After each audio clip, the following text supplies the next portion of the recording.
Magandang araw mga kabay. Ang lulutuin natin ngayon yung native chicken na mag-inasal mix. Nabili ko po ito sa palengke. Marinated na po siya ng mag-inasal. Kung mapansin nyo po, maliliit lang po siya. Ayan o, maliliit ang hita. Kasi native nga po siya eh. Nakababad na. Ayan. Pagka deep fry po siya. Tinubog ko ng maraming mantika. Ayan, maraming mantika. Tapos halo-haloin lang po siya. Time to time halo-halo lang po siya. Ayan.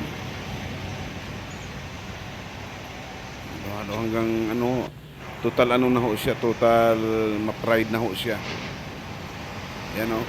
Nakita nyo, namula-mula na siya kasi marinated na kasi siya nung binili ko.